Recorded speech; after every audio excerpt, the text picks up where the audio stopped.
दोस्तों आज हम हल करने वाले हैं क्लास 10th की प्रश्नावली 3.1 जिसमें हमें दिया हुआ है कि हमें जो बीजगणितीय एवं ग्राफी रूप में इन्हें हमको हल करना है। तो हम बता दें हम ग्राफी रूपों में इनको हल नहीं करेंगे, जबकि बीजगणितीय रूप में हम हल करेंगे। क्यों? क्योंकि ग्राफी रूप में हमारे एग्जाम में क्वेश्चन नहीं पूछे जाते हैं, इसलिए हम ग्राफी रूप में इसे हल नहीं करेंगे। तो हमारे ये 3 क्वेश्चन है जिसमें हमें ग्राफी रूप बताया गया है, पर हम ग्राफी रूप से हल नहीं करेंगे। इसके बाद हमारे अगली बैच में जो है उसमें एक सवाल या 2 सवाल हैं जो इसमें ग्राफी रूप में कह रहा है, पर हम उन्हें भी हल नहीं करेंगे क्योंकि हमें ग्राफी रूप में नहीं दिया होगा। आपको केवल प्रश्न दिया होगा जिसको बीजगणितीय या उनके मान निकालने होंगे, इनके रूप में करना होगा। तो आपको हल करने से पहले बताते हैं कि आपने अभी हमारे चैनल को सब्सक्राइब नहीं किया तो पहले चैनल को सब्सक्राइब कर लें। और अब हम हल करेंगे। तो आपसे पहले निवेदन है कि आप पहले क्वेश्चन को समझ लीजिए कि क्या कहता है, और इसको जब तक आप 2-3 बार जब तक पढ़ेंगे नहीं तब तक आपको समझ में नहीं आएगा। तो ये कहता है, तो इसमें क्या कहता है, आफ्ताब है जो अपनी पुत्री से कहता है, मतलब आफ्ताब एक व्यक्ति है जो अपनी पुत्री से कहता है 7 वर्ष पूर्व, मतलब 7 वर्ष पहले मैं तुमसे 7 गुनी आयु का था। यानी कि जो आफ्ताब है वो अपनी पुत्री से कहता है कि मैं 7 वर्ष पूर्व में तुमसे 7 गुनी आयु का था। अब से मतलब कि अब यानी वर्तमान समय से 3 वर्ष बाद मैं तुमसे केवल 3 गुनी आयु का रह जाऊंगा। यानी 3 वर्ष भविष्य में वो 3 वर्ष बाद क्या होगा, अपनी पुत्री से केवल 3 गुनी आयु का रह जाएगा। इन स्थितियों को बीजगणितीय रूप में व्यक्त करना है हमें। तो हम चलो शुरू करते हैं। आपको क्या करना है, आपको केवल जितना क्वेश्चन कहता जाए उतनी करते जाइए। तो पहले हम करेंगे, इसमें कहा गया है कि आफ्ताब अपनी पुत्री से कहता है, तो यानी कि एक हम आफ्ताब को हम पिता मान लेते हैं। तो माना लिखेंगे, माना पिता की आयु क्या है, x, ओके। और माना पुत्री की आयु बराबर y है। अब इसमें क्या कहा गया है कि 7 वर्ष पूर्व, तो हम लिख लेंगे 7 वर्ष पूर्व। आपको क्या करना है, यहाँ पर लिख लेना है 7 वर्ष पूर्व, ओके। 7 वर्ष पूर्व लिखने के बाद आपको क्या करना है, 7 वर्ष क्या है, इधर लिख लेंगे पिता, और ये हमारी पुत्री हो गई।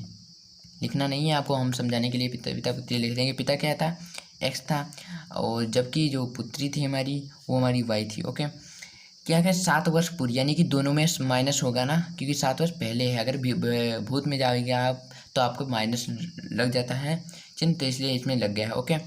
उसके पश्चात क्या कहता है, तब 7 वर्ष पूर्व मैं तुमसे 7 गुनी आयु कर रही, यानी पिता कह रहा है कि 7 वर्ष पूर्व मैं तुमसे 7 गुनी आयु का था, मतलब कि इससे 7 गुनी आयु का था। यानी कि इसमें हमको 7 से ठीक है भाग देना है, गुणा करना है, ओके। 7 गुनी आयु का था, तो जो इसमें क्या करना है, हमको बराबर लाना होता है दोनों में। तो जो ये तो हमारा बराबर है, ये बड़ा है ना, अगर इसमें हम 7 गुनी कर देंगे तो ये हमारे बराबर हो जाए, इसलिए हम छोटी जो संख्या होती है उसी में हम जोड़ते या घटाते या भाग गुणा करते हैं, ओके। तो अब इसको हल करेंगे, तो इसको x माइनस 7 यूँ ही कर लेंगे, इधर हो जाएगा 7y माइनस 7×7 = 49, ओके। और इधर फिर x माइनस, इसको इधर लाएंगे 7y हो जाएगा बराबर, ये वाला भाग है इसको इधर ले जाएंगे माइनस के 49, और ये माइनस है तो ये प्लस का 7 हो जाएगा, 7 प्लस का हो गया। तो x माइनस 7y बराबर, ये 49 में से 7 गया तो हमारे बचे माइनस के 42, ओके।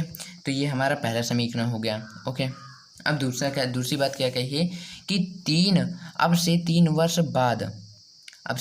बाद मैं तुमसे केवल 3 गुनी आयु का रह जाऊंगा। एक मिस्टेक हो गई, यहाँ माना पिता की वर्तमान आयु, ओके, यहाँ पर वर्तमान लिख लेना, ओके। ये भी लिख सकते थे, वर्तमान लिख देंगे, अच्छे होंगे। क्या 3 वर्ष बाद में तुमसे केवल 3 गुनी आयु का रह जाऊंगा। फिर ऐसे लगेगा तो 3 वर्ष बाद हम यहाँ पर लिख देंगे 3 वर्ष बाद, तो यानी x ये हो गया बराबर ये y हो गया, यानी कि 3 वर्ष बाद, यानी कि प्लस चिन्ह लगे तो x 3 वर्ष बाद ये प्लस हो गया, ये प्लस हो गया, ओके। क्या है, कहा है मैं तुमसे केवल 3 गुनी आयु का रह जाऊंगा, मैं तुमसे केवल 3 गुनी आयु का रह जाऊंगा, ओके। ये कर लिया। अब इसको हल करते हैं, x प्लस 3 बराबर ये हो जाएगा 3y प्लस 3 × 9, ओके। तो ये x होगा, इधर वाला इधर पार्ट हो जाएगा 3y, यानी कि हमें जो अचर पार्ट है इनको एक तरफ लाएंगे, और इधर ये 9 और ये -3 हो गया। ओके, x माइनस 3y बराबर इधर बचे हमारे ये 9 में से 3 के बचे 6, तो हमारा दूसरा ये समीकरण हो गया। तो जो हमें बताया गया था कि को बीजीगणितीय रूप में व्यक्त करना है, तो हमारा जो बीजीगणितीय रूप में व्यक्त करना था हमने ये व्यक्त कर दिया है। तो हम इसको इस प्रकार को, तो हम ये लिख सकते हैं x माइनस 7y प्लस 42 बराबर 0, यानी कि हमारा जो ये पार्ट है हमने इसको इधर, ये वाले जो ये था इसको हमने x माइनस 7y और ये इधर माइनस था इधर प्लस लाया तो 42 हो गया बराबर 0। हमने इस प्रकार इसको लिख लिया है। इसी प्रकार x माइनस 7y माइनस 6 यानी इसको इधर ले आए तो बराबर 0 आफताब और उसकी पुत्री की वर्तमान आयु है, यानी कि इसमें इनसे हम इनकी वर्तमान आयु निकाल सकते हैं। आप सोचते हो कि इनकी वर्तमान आयु क्या होगी। वैसे हमें अब हमारा जो क्वेश्चन है वो हमारा समाप्त हो गया, परंतु अगर हमको जानना है कि इनकी वर्तमान आयु क्या थी तो आपको कुछ नहीं करना। आपको क्या करना है, ये यहाँ पर आपको नहीं नोट करना है। ये अब हम बता रहे हैं इनके वर्तमान आयु निकालने का। अगर मान लिया कभी कभी बाई चांस पेपर में आ जाता है कि इनकी वर्तमान आयु निकाल के लिए बताना है, तो आपको क्या करना है, पहले समीकरण x माइनस 7y प्लस 42 बराबर 0 और इधर दूसरे समीकरण को ले लेना है। रुको, आपको पहले इससे पहले लिखना होगा, जैसे आपको आ जाए तो आपको लिखना होगा समीकरण 1 व 2 को, समीकरण 1 व 2 की तुलना करने पर आपको इस प्रकार लिखना है। उसके बाद क्या करना है, पहले समीकरण को लिख लेना है x माइनस 7y और बराबर -42 था। ओके, ये समीकरण पहला हो गया। दूसरा क्या है, x माइनस 3y बराबर 6 हो गया। ओके, उसके बाद क्या करना है, इनके हम आपको घटाना होगा, इनके चिन्ह बदल लेने, प्लस है तो माइनस हो जाएगा, माइनस है तो ये प्लस हो जाएगा और ये प्लस है तो ये माइनस हो जाएगा। ये हम कट गए हमारे, तो ये 7 में से 3 के बच्चे 4y और ये कहते हैं माइनस के हो गए बराबर ये 42 और 6 48 हो जाएगा, 48 हो गया। अगर 48 हो गया और ये माइनस माइनस क्या हो जाएगा, यहाँ पर माइनस का चिन्ह हो जाएगा और ये माइनस गया, 4 एकम 4 4 एकम 4 4 दूनी 8 यानी y बराबर 12। यानी y किसकी थी, y तो हमने जो उसकी पुत्री की थी उसकी वायु आई है। और अगर y का मान समीकरण, इसके बाद y का मान समीकरण 1 में रखने पर, समीकरण 1 में रखने पर क्या होगा, समीकरण 1 का है x माइनस 7y बराबर -42 है। तो x कितना है हमारा, x नहीं 7y, 7 गुणे y कितना है 12 बराबर -42 इधर हम लिख देते हैं। तो ये हमारा x माइनस के इधर 12 थे 84 होते हैं, तो भाई 84 हो गया। ओके, बराबर -42 हो जाएंगे। तो x बराबर क्या हो गया, इसको इधर ले जाएंगे तो -42 और प्लस के हो जाएंगे 84। इसके बाद इसको घटा देंगे तो 4 में से 2 गए बचे 2, 8 में से 4 गए बचे 4, ये प्लस का है। तो यानी कि हमारी जो आफ्ताब की आयु कितनी है, आफ्ताब की आयु, आफ्ताब की वर्तमान आयु कितनी है निकली, बराबर 42 वर्ष। ओके, और पुत्री की आयु, पुत्री की वर्तमान आयु बराबर 12 वर्ष। ओके, तो आप अगर पेपर में आ जाए ऐसे तो आप इनको हल करके लगा सकते हैं। आपको कुछ नहीं करना है, बस दोनों समीकरण को लेना है, उनके बाद उनकी तुलना करके घटा देना है। फिर जो मान निकले y या x का मान निकले उसको समीकरण 1 या 2 में रख लेना है। रखने के बाद आपको क्या करना है, जो मान निकले वही इनकी होगी। तो हमने x मानी थी, इसलिए x 42 होगी और इसकी 12 वर्ष होगी उसकी पुत्री की। अब क्या करेंगे, हम दूसरा क्वेश्चन हल करेंगे। तो दूसरे क्वेश्चन में हमारा क्या दिया है कि क्रिकेट टीम की एक कोच ने 3900 में 3 बल्ले तथा 6 गेंदें खरीदी। बाद में उसने एक और बल्ला और उसी प्रकार की 3 गेंदें 1300 में खरीदी। इस स्थिति को बीजगणितीय रूप में व्यक्त करना है। तो आपको पहले कोशिश कर लेनी है। आपको अगर लग जाए तो कोई बात नहीं, अगर फिर आपको वीडियो देखना है, क्योंकि आपको पहले खुद हल करना होगा, तब आपको समझने ज़्यादा अच्छा आएगा। तो हम दूसरा, वैसे तो हमको हल करना ही है, हम दूसरा हल करेंगे। तो पहले क्या करना है, हमको पूछा है बल्ला तथा उसके प्रकार, यानी कि हमें इसमें क्या कहें, क्रिकेट टीम के एक कोच ने 3 बल्ले और एक यानी बल्ला और गेंद लिया। तो हम क्या करेंगे, माना बल्ले का, एक बल्ले का, ओके, एक बल्ले का मूल्य बराबर x रुपये, ठीक। माना एक गेंद का मूल्य बराबर y रुपये। ओके, तो हमारा पहला क्या है, एक क्रिकेट टीम की एक कोच ने 3900 में 3 बल्ले और 6 गेंदें खरीदी, यानी उसको टोटल रुपये कितने लगे, 3900 में 3 गेंदें, यानी कि तो प्रथम शर्त लिख देंगे हम यहाँ पर, ऐसे लिख लेना है प्रथम शर्त, आप कुछ भी लिख सकते हैं, या फर्स्ट स्टेप या कुछ इंग्लिश में लिख सकते हैं या फिर हिंदी में। तो आपको कहना है प्रथम शर्त में क्या बोला है, आपको ऐसे लिखना है। तो यहाँ 3 बल्ले यानी कि 3 बल्ले यानी कि 3x और 6 गेंद यानी कि +6y। क्यों प्लस का निशान इसलिए लगाया है क्योंकि इसने दोनों को मिलाकर हमारे टोटल रुपए कितने हो जाते हैं, 3900, इसलिए इसने प्लस का निशान लगा है। ओके, तो समीकरण ये हमारा पहला हो चुका है।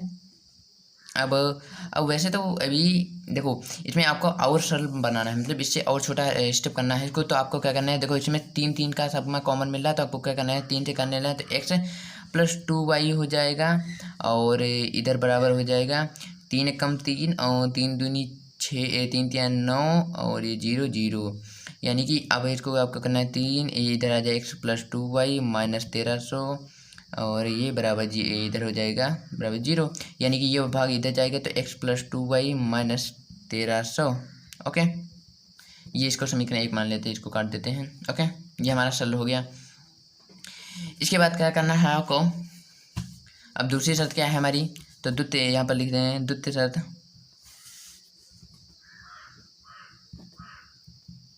हम द्वितीय शर्त पढ़ लेते हैं। हमें कि क्या कहा है, उसने कहा है बाद में उसने एक और बल्ला, मतलब उसके बाद किसी दिन आया उसने एक बल्ला और उसी प्रकार की 3 गेंदें खरीद जो कि उसने 1300 में खरीदी उसने। तो आप क्या करेंगे, कितने बल्ले, एक बल्ला और 3 गेंदें उसने खरीदी। तो एक बल्ला यानी x हो जाएगा प्लस 3 गेंदें खरीदी तो उसे 1300 में बैठी।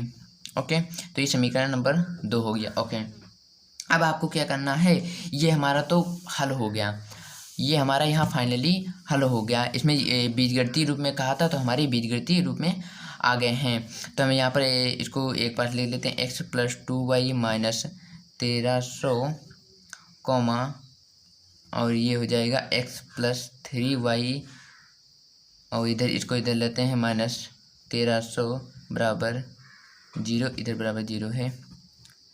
बल्ले तथा गेंद का मूल्य है, बस। ओके, मूल्य है। अब हम प्रश्न 3 हल करेंगे, जिसमें हमें बताया गया है कि 2 किलोग्राम सेब और 1 किलोग्राम अंगूर का मूल्य किसी दिन 160 रुपये था। यानी एक व्यक्ति किसी दिन खरीदने गया, उसने 2 किलो सेब खरीदा और 1 किलोग्राम अंगूर खरीदा, तो उसका मूल्य टोटल क्या हुआ, 160 रुपया हुआ। 1 महीने बाद वही व्यक्ति गया था जब, तो 4 किलो सेब और 2 किलोग्राम अंगूर का मूल्य 300 हो जाता है। इस स्थिति को बीजगणितीय रूप में व्यक्त करना है। तो आपको वही स्टेप करना है, बस आपको टेंशन फ्री रहना है। तो हम हल करते हैं। पहले हम क्या करेंगे, हमारे सेब और अंगूर हैं, तो पहले हम वही विधि क्या करें, माना सेब का मूल्य बराबर कितना होगा, x, और माना अंगूर का मूल्य बराबर कितना हो जाएगा, y। ओके, मान लिया। तो हम अब प्रथम शर्त डाल देंगे यहाँ पर, प्रथम शर्त। उसके बाद हल करेंगे। तो प्रथम शर्त क्या है, 2 किलो सेब यानी कि 2x, फिर क्या है 1 किलो अंगूर तो प्लस y, क्योंकि एक की गुणा y से होगी तो y ही हो जाएगा। तो इसका कितना टोटल मूल्य कितना आता है, 160 रुपये। ओके, तो इसको प्रथम समीकरण मान लेते हैं। और फिर द्वितीय शर्त होता है हमारा, क्या है द्वितीय शर्त, यानी कि हमारे जो दूसरे बार हमसे कहा गया है वो क्या है, कहा गया है कि 1 महीने बाद 4 किलोग्राम सेब और 2 किलोग्राम अंगूर का मूल्य 1300 हो जाता है। यानी 4 किलोग्राम यानी 4x + 2y बराबर कितना हमारा मूल्य हो जाता है, तो हमारा मूल्य हो जाता है 300 रुपये। तो यहाँ पर 300 इधर लिख लेंगे। उसके पश्चात अब देखेंगे, अब वो इसको आपको और भी छोटा करना है। तो आपको क्या करना है, इसमें देखो इसमें दो सभी कॉमन मिल रहे हैं, तो हम 2 निकाल देंगे। तो यहाँ पर हो जाएगा 2 का मतलब बाहर कर लेंगे तो यहाँ हो जाएगा 2y। उनको इससे पहले हम क्या करेंगे, इसको 4x + 2y -300 हो जाएगा बराबर 0 हो जाएगा। अब इसमें हम कॉमन ले लेंगे, 2 कॉमन लिया है तो 2x + y माइनस, इससे करेंगे 2 × 2 2 × 5 = 10, 150 हो गया और ये बराबर 0, यानी कि 2 की गुणा 0 से हो जाएगी तो 0 हो जाएगा। तो 2x + y 150 बराबर 0, ये समीकरण नंबर 2 हो गया। तो हम हमारे बीजगणितीय रूप में हमने व्यक्त कर लिया है, ये पहला हो गया। दूसरा हो गया, तो हम क्या कर सकते हैं, इसको आपको शॉर्ट से लिखना हो तो समीकरण 1 व 2 अंगूर व सेब के मूल्य हैं। तो फाइनली हमने प्रश्नावली 3 को हल कर लिया है। तो आपको बता दें एक बार फिर कि ग्राफी रूप में आपको एग्जाम में एक भी सवाल नहीं पूछे जाएंगे। और इसके बाद हम हल करेंगे प्रश्नावली जो हमारी है 3.2। तो इसमें भी हमारा ग्राफी विधि से हल करने को कहा है, पर हमारा 2 सवाल हैं ग्राफी विधि से, इनको हल नहीं करेंगे क्योंकि हमारा ग्राफी विधि से सवाल कोई नहीं आता है, परंतु इनके मान निकालने होंगे जैसे हमने अभी पहले सवाल में निकाले उसी प्रकार निकालने होंगे। और आपको एक बात बता दें, आपको ये ज़रूर पढ़ लेना है, ये हमारे जो यहाँ पर दिए हुए हैं हमारे ये सम्मान, आपको इसके मतलब पता कर लेने होंगे कि जो A1/A2 not equal to B1/B2 आपको पढ़ लेना है। जब हम सवाल लगाएंगे आपको बहुत जल्दी समझ में आ जाएंगे, आपको याद नहीं करना पड़ेगा। और ये यहाँ पर आपको ये पढ़ लेना है कि प्रतिच्छेद करती हैं तो ये वाली संपाति समांतर हो जाती हैं। बस आपको कुछ नहीं करना है, एक बार पढ़ लेना है और ये सवाल ज़रूर लगा लेना है आपको। तो हम मिलते हैं अगली वीडियो में।